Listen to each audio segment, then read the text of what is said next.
Welcome back to Love and Motion, a movement of healing, love, and action. I want to speak to every parent, caregiver, and guardian today who is supporting a child with special needs. If you have ever felt overwhelmed during a meltdown, you are not alone. Sometimes all we need is a few simple tools to make daily life a little easier. So today I'm sharing 5 strategies that I have used for years in special education that can help reduce meltdowns at home. So let's get to strategy number 1. Keep language short and clear. When the child is overwhelmed, long sentences can feel like noise, like Charlie Brown's teacher. Womp, womp, womp, womp, womp. To go to your room, get your shoes, clean up, might be long sentences. So instead, we want to use calm, short phrases. Get your shoes, let's go, time to eat. Simple language helps the child understand without confusion. Strategy number 2. During transition is when our children have a difficult time. Transition is not easy. Change is not easy for us. So for them, they get anxious, like what's going to come next.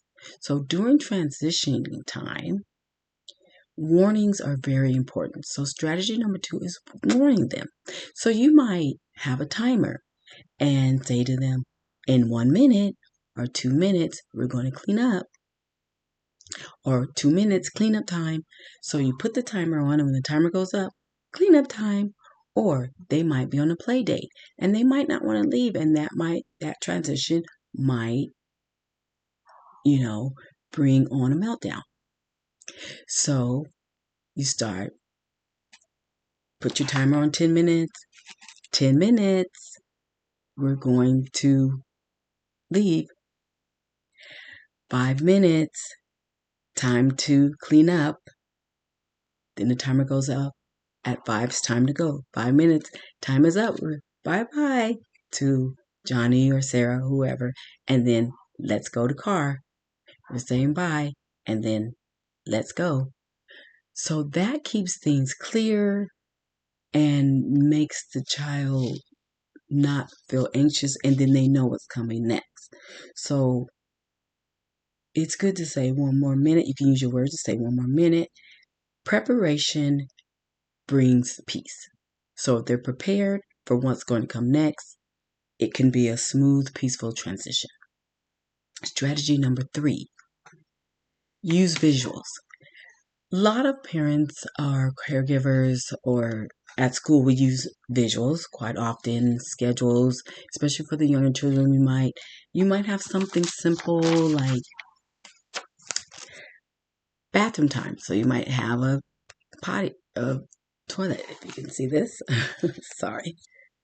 Or get dressed. You might have a shirt. Or you might have stars.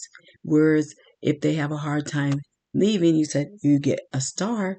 If you get 4 stars, when we get home, you get to make a choice of what you'd like to do in your quiet space. So visuals are very important because it also gives them structure, lets them know what's coming next, and keeps down the anxiety, which helps them have a smoother transition. Strategy number 4, offer choices. Choices are very important. In the morning, when they're getting dressed, you can say blue shirt or red shirt. Or as I like to do at school, I have the green pen here or the blue one. I often will ask them, do you want to use the green pen or green crayon or blue crayon or blue pen? We give them choices because that helps them. Choices helps them feel like they're in control and builds confidence. Strategy number 5, create a calm down tool or space for them. So when a child is overstimulated, they need a safe place or item to help them regulate.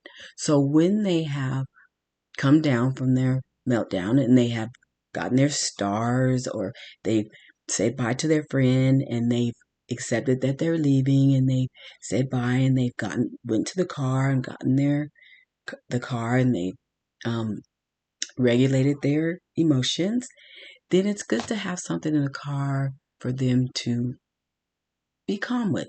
They can have a fidget or a favorite um, blanket or a favorite toy or something. I mean, or a favorite video game that they play with, that you regulate their time with.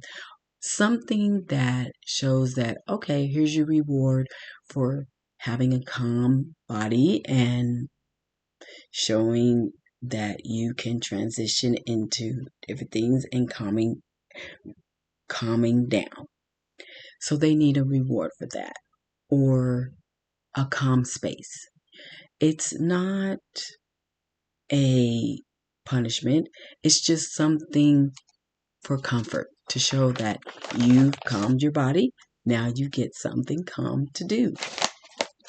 So I want you to remember that meltdowns are not disobedience, they're communication. They're a way of them to communicating. As they get older, they will learn different skills on and different communication on how to communicate how they're feeling. But sometimes for our children, it is difficult to communicate. So they have meltdowns. Meltdowns are communication. So we want to remember that in dealing with them. Sometimes it gets difficult for us. We need to take a few breaths and count to 10 ourselves, don't we? You can also make it a lot easier for them and for yourself by supporting them with these small, loving strategies. And because a little support goes a long way, and helping them to feel safe and understood and loved. That's very important. And you as well. You're doing an excellent job. Okay, it's not easy. You all know it. And every day you're putting love in motion. So here's my hug to you all and my high five.